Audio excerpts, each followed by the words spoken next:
नमस्कार मंडळी, मी Ranjana. Home cook Ranjana channel वरती आपल्या सर्वांचं पुन्हा एकदा मनापासून स्वागत आहे. प्रत्येक पदार्थ बनवण्याची एक पद्धत आहे. पूर्वीच्या काळी ज्ञान नव्हतं लोकांना, शिक्षण नव्हतं किंवा इंटरनेट सारख्या कुठल्याच सुविधा नव्हत्या की त्यामध्ये बघितलं आणि त्यानंतर बनवलं. खूप सिंपल रेसिपी होत्या, खूप सिंपल जेवण होतं. बनवण्याच्या पद्धती खूप सिंपल होत्या आणि त्यांच्याकडे त्या पद्धती कुठून आल्या तर त्यांच्याकडे पद्धती त्यांच्या पाठीमागच्या पूर्वजांकडनं आल्या. तर भांड्यांची व्हरायटीज नव्हत्या. आता तुम्ही बघाल तर आपलं डोकं काम करत नाही बाहेर गेल्यानंतर, की कुठली वस्तू घ्यायला गेलं तर आपण अजून वेगळंच काहीतरी बघून येत असतो. एवढ्या व्हरायटीज भांड्यांच्या पण झालेल्या आहेत. तसंच भातही आपण जर वेगळ्या पद्धतीने व्यवस्थित शिजवला तर डायबिटीज वाले असतील किंवा आपल्यासारखे असतील तर त्यांच्यासाठी हेल्थ इश्यू होत नाही. कारण मी बऱ्याच वेळेला बघते की ज्यांची तब्येत वाढते किंवा वजन वाढत असतं किंवा बरेच जणांना काही कारणास्तव सांगतात की भात खाऊ नका, भात खाल्ला जात नाही. रोजच्या जेवणामध्ये मग भाकरी चपातीच खात असतो आपण. काही जणांचं असं असतं की त्यांना भात आवडत असून सुद्धा खाता येत नाही. तर मला सांगा, भात जर एवढा वाईट असता तर ज्या प्रदेशामध्ये तांदूळ पिकला जातो तर त्या प्रदेशातले लोक मग खूप जाड असते किंवा त्यांचे हेल्थ इश्यू खूप जास्त असते असं असतं म्हणजे. पण तसं नाहीये खरं तर. कारण हे जे पदार्थ आहे जे तर ते बनवण्याची एक पद्धत असते. तर आजची जी रेसिपी आहे तर भाताची आहे. ह्या पद्धतीने जर तुम्ही भात शिजवलेला असेल तर तुम्ही तो कुठल्याही पद्धतीने खाऊ शकता. फ्राईड राईस करून खाऊ शकता, वरण भाताबरोबर खाऊ शकता किंवा कुठल्याही भाजीबरोबर तो भात खाऊ शकता. हेल्थसाठी चांगलाच आहे. वजन जसं वाढतं म्हणतात तर तसं इथे खूप कमी प्रमाणामध्ये बघायला तुम्हाला भेटणार आहे. कारण पूर्वीच्या काळी ह्याच पद्धतीने भात शिजवला जायचा. तर आजची रेसिपी आहे भाताची. नक्की बघा, संपूर्ण बघा. बरेच जणांना आवडत असून सुद्धा भात खाता येत नाही, तर ह्या पद्धतीने भात नक्की करून बघा. माझ्या घरामध्ये मी कुकरमध्ये भात कधीच शिजवत नाही आणि रोजच्या जेवणामध्ये आमच्या भात असतो. रेसिपीला सुरुवात करते, संपूर्ण रेसिपी बघा. सगळ्यात आधी तर बघा, पाण्याला खळखळून उकळी आलेली आहे आणि तांदळाचं प्रमाण मी घेतलेलं आहे. 2 वाटीचा मला भात करायचा आहे. तर पाणी बघा, भरपूर मोकळं पाणी आपल्याला घ्यायचं आहे. हेच हे बनवण्याच्या पद्धतीमध्ये आपण जर चेंजेस केले तर आपण पदार्थ खूप आवडीने खाऊ शकतो. खळखळ उकळी आलेली आहे, चवीपुरतं घालायचं आहे मीठ. फार मीठ जास्तही आपल्याला भाताला गरजेचं नाहीये आणि पाणी आपल्याला मात्र मोकळं घालायचं आहे. तुमचं 4 वाट्या 5 वाट्याचं भात असेल तर तुम्ही भांडं मोठं घ्या, भरपूर सारं पाणी घाला आणि थोडंसं पाणी तुम्ही बाजूलाही काढून ठेवू शकता, की अगदी नंतर तुम्हाला वाटलं तर दुसऱ्या पाण्याचा वापर या भातामध्ये करायचा नाहीये. गरम पाणी थोडंसं वाटीमध्ये ग्लासमध्ये काढून ठेवायचं आहे आणि ह्याच पाण्याचा वापर करायचा आहे. हेल्थसाठी हा भात अतिशय छान आहे, उत्तम आहे.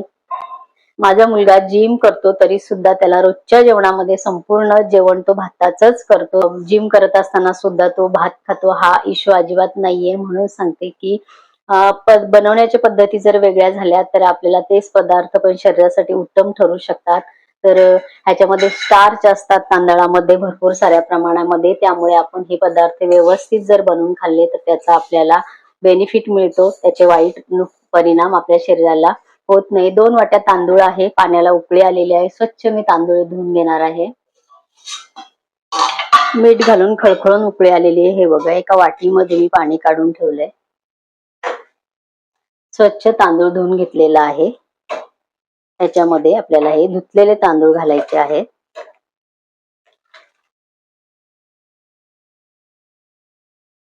व्यवस्थित आपल्याला कालथ्याच्या साह्याने मिक्स करायचंय.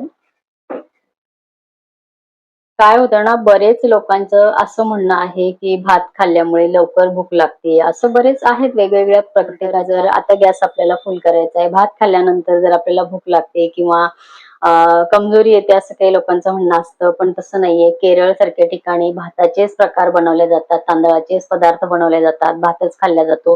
पण खूप हार्डवर्क करणारी लोक आहेत. कारण उलट भात खूप लवकर डायजेस्ट होतो.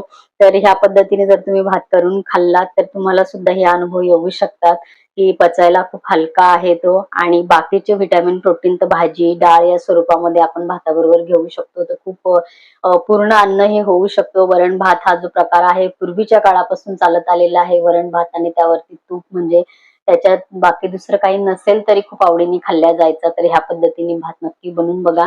तर आता मी गॅस केलेला आहे फुल आणि आपल्याला किती हा तांदूळ शिजवायचा आहे ते मी इथे दाखवणार आहे. वाटीत काढून ठेवलेल्या ह्या पाण्याचा उपयोग आपल्याला कधी करायचा आहे तेही बघू.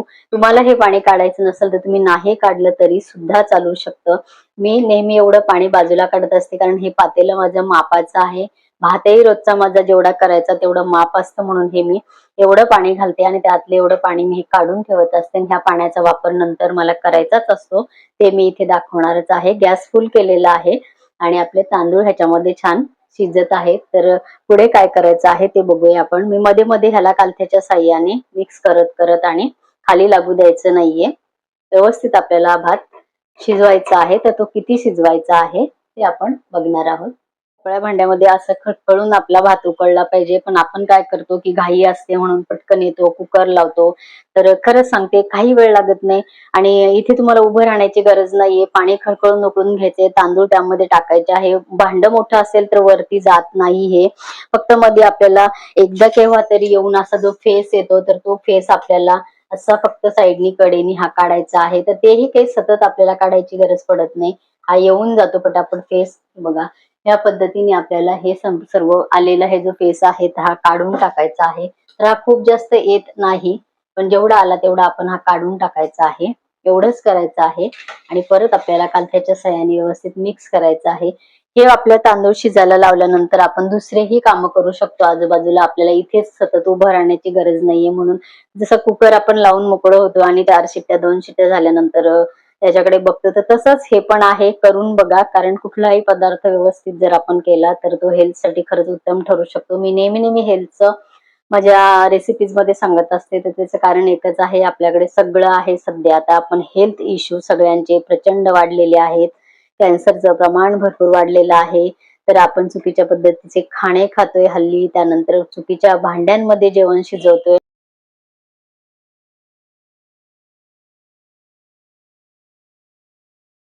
खळखळून आपल्या भाताला उकळी येत आहे. फेस मी 2 ते 3 वेळेला फेस काढलेला आहे. खूप जास्त असा फेस आल्यानंतर आपल्याला हा काढून टाकायचा आहे. जवळून मी दाखवते. भात जसं जसं फुलत चाललेलं आहे, शिजत चाललेलं आहे, तस तसं पाणी आपलं हे कमी झालेलं आहे. आता आपल्याला 80% हा भात शिजून घ्यायचा आहे. 80% भात कसा शिजतो ते हेही मी इथे दाखवणार आहे. 20% भात आपल्याला कसा शिजवायचा आहे पुढे तेही दाखवणार आहे. हे बघा, आपण तांदूळ टाकले तेव्हा पाणी किती होतं आणि आता पाणी भरपूर कमी झालेलं आहे. राहिलेलं जे हे पाणी येतं ते आता टाकायचं कारण एकच आहे की तांदूळ शिजत शिजत आला की संपूर्ण स्टार्चच्या पाण्यामध्ये ते तांदळाचे मिक्स होत असतात. संपूर्ण स्टार्च तांदूळ या पाण्यामध्ये सोडतो, म्हणून ते घट्ट घट्ट असं ते हे वरचं पाणी तयार होतं. म्हणून हे राहिलेलं पाणी मी परत याच्यामध्ये टाकते आणि अजून राहिलेले जे तांदूळ आहे ते मोकळे सडसडीत ह्याच्यामध्ये शिजू देते. कारण ह्याच्या पाण्यामधलं स्टार्च ते एवढ्या पाण्यामध्ये त्या कॅलरीज आहेत की जेव्हा लहान मुलं अन्नप्राशन करायला सुरुवात करतात त्यावेळेला डॉक्टर लोक त्यांना सांगतात की भाताची पेज द्या, म्हणजे हे भाताचं वरचं जे शिजवलेलं पाणी आहे हे पाजा. डाळीचं शिजवलेलं पाणी आहे ते द्या. तर त्याचं कारणच हे आहे की ह्याच्यामध्ये खूप जास्त प्रमाणामध्ये स्टार्च आहे, जे लहान मुलांच्या संपूर्ण शरीराच्या वाढीसाठी अतिशय उत्तम आहे. असं सुरुवातीपासून आपण डाळीच्या आणि भाताच्या पाण्यापासून मुलांचं अन्नप्राशनचं सुरू करतो.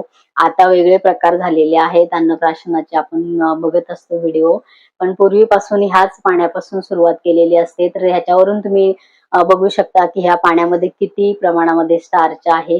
तर हे स्टार्च लहान मुलांसाठी उत्तम आहे, आजारी माणसासाठी खूप उत्तम आहे. कारण पूर्वी ताप वगैरे आला, आजारी पडले तर या भाताची पेज दिल्या जायची, तांदळाची पेज दिल्या जायची. एवढं त्या पेज मध्ये ताकद आहे.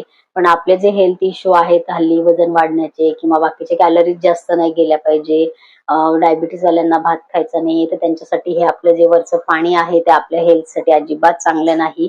म्हणून आपल्याला हे मोकळ्या पाण्यामध्ये शिजून घ्यायचं आहे आणि 80% भात शिजल्यानंतर पुढे काय आपण करणार आहोत तर ते मी इथे दाखवणारच आहे.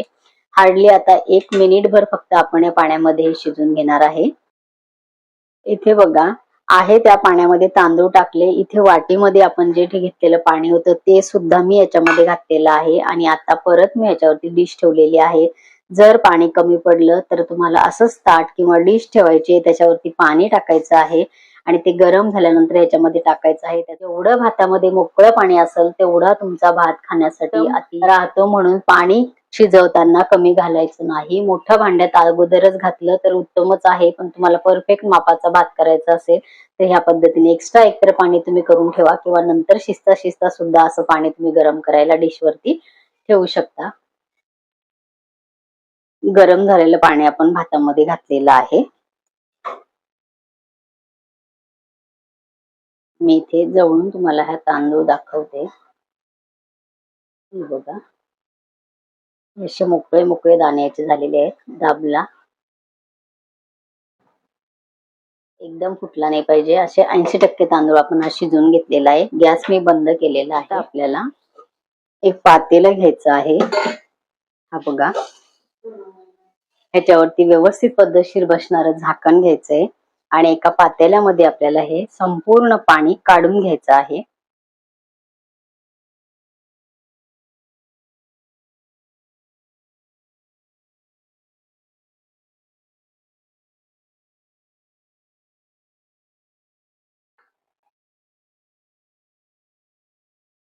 एकही भाताचा थेंब या पाण्यामध्ये जात नाही. पद्धतशीर व्यवस्थित डिश असेल तर फक्त व्यवस्थित कपड्याने तुम्ही ते पकडा. गरम भांड असतं हे बघा, एकदम घट्टसर हे आपलं पाणी इथे निघालेलं आहे.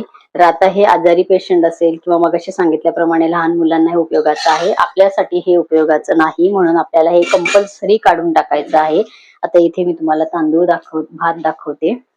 हा जो 80% आपला भात शिजवलेला आहे, तर तो आता असा व्यवस्थित आपल्याला प्लेन करून घ्यायचा आहे. पातेल्यामध्ये झाकण ठेवायचं आहे आणि कमी गॅसवरती आपल्याला 2 ते 3 मिनिट हा भात पातेलं आपल्याला ठेवायचं आहे. गॅस बघा कमी आहे. 3 मिनिटासाठी पॅक झाकण ठेवून आपल्याला हे पातेलं असंच ठेवायचं. 3 मिनिट झालेले आहेत. तुम्हाला मी भात इथे दाखवते. एकदम छान मोकळा सरसरीत दाणेदार हा भात तयार होतो. हे बघा, नंतर हा भात अतिशय छान सॉफ्ट झालेला असतो. तर हा भात या पद्धतीने नक्की करून बघा. हे बघा, एक एक दाणा मोकळा मोकळा या भाताचा झालेला आहे. बरेच जणांना चिकट भात आवडत नाही, पण हा भात या पद्धतीने करा, मस्त होतो, दाणेदार होतो. आणि परत आपण असं झाकण ठेवून गॅस बंद केलेला आहे. इथे भात आपला तयार झालेला आहे. या पद्धतीने भात तुम्ही घाई गडबडीचं सकाळी बनवून ठेवला तरी सुद्धा तुम्ही 2-3 टाइम किंवा दुपारच्या जेवणात, सकाळच्या जेवणात नक्कीच खाऊ शकता. ह्या भात बनवताना फक्त वरचा फेस काढायचा आहे. 1-2 वेळेला पाणी भरपूर जर घातलं तर डबल पाणी घालायची गरजही नाही. तेही मी तुम्हाला रेसिपीमध्ये सांगितलेलं आहे. दुसरे कामं तुम्ही भात शिजवता शिजवता करू शकता. हा भात हेल्थसाठी चांगला आहे की नाही हे तुम्ही जरूर बघू शकता. दाणेदार आपला भात तयार झालेला आहे. दाणेदार असून सुद्धा खूप छान मऊसूत हा भात झालेला असतो. चिकट अजिबात दिसतही नाही आणि चिकट हा भात होतही नाही. ह्या पद्धतीने भात नक्की करून बघा. पूर्वीच्या काळी हेल्थ इश्यू नव्हते भात खाऊन सुद्धा. त्याचं कारण एकच होतं की खूप कमी प्रोसेस झालेले अन्नधान्य लोक वापरत होते. त्यावेळेला एवढ्या सगळ्या व्हरायटीज मशिनरी नव्हत्या. त्यामुळे खूप सिंपल पद्धतीने अन्नधान्य पिकवल्या जायचं आणि काढल्या जायचे. कुठून त्याचं हे करायचे. एकदा फक्त साल गेल्यानंतर तो वापरण्यात आणला जायचा पदार्थ. साल काढल्यानंतर ते कडधान्य असेल किंवा तांदूळ असेल तर हे जेवणामध्ये वापरल्या जायचं. पण आता तसं नाहीये. आता खूप जास्त प्रमाणामध्ये पॉलिशचे आपल्याकडे धान्य आलेलं आहे. आता तुम्ही तांदळाचेच प्रकार जर बघितलेत मार्केटमध्ये तर खूप साऱ्या प्रकारचे तांदळाचे प्रकार आहेत. जे खूप सुंदर दिसायला आहेत, बारीक आहेत, तर त्याच्यावरती खूप जास्त प्रोसेस झालेली असते. त्यामुळे ते हेल्थसाठी अजिबात चांगले नाहीयेत. तर कमी पॉलिशवाले तांदूळ मार्केटमध्ये अवेलेबल आहे किंवा तुम्ही शेतकऱ्याकडून सुद्धा घेऊ शकता. तर तसे तांदूळ घेऊन या पद्धतीने भात नक्की करून बघा. तुम्हाला सुद्धा भात खाऊन सुद्धा चांगले अनुभवच तुम्हाला येतील. आजची ही रेसिपी कशी वाटली कमेंट करा. माझ्या चॅनलवरती तुम्ही नवीन असाल तर होम कुक रंजना चॅनलला सबस्क्राईब करा. बाजूचं बेल आयकॉन प्रेस करा म्हणजे माझ्या येणाऱ्या रोजच्या नवीन रेसिपीचं नोटिफिकेशन तुम्हाला मिळेल. तुम्ही मला फेसबुक आणि इन्स्टावर सुद्धा फॉलो करू शकता. माझ्या व्हॉट्सअप चॅनलला ऍड होऊ शकता. त्याची लिंक मी खाली डिस्क्रिप्शन बॉक्समध्ये दिलेली आहे. माझ्या चॅनलवरती 1000पेक्षा जास्त व्हिडिओज आहेत. त्यामध्ये व्हेज, नॉन व्हेज अनेक प्रकारचे पदार्थ आहेत. तर त्यापैकी एखादा पदार्थ तुम्हाला नक्कीच आवडू शकतो. करून बघा. तुमच्या कमेंट करायला विसरू नका. परत भेटूया असंच एका छानशा रेसिपी बरोबर. तोपर्यंत बाय बाय.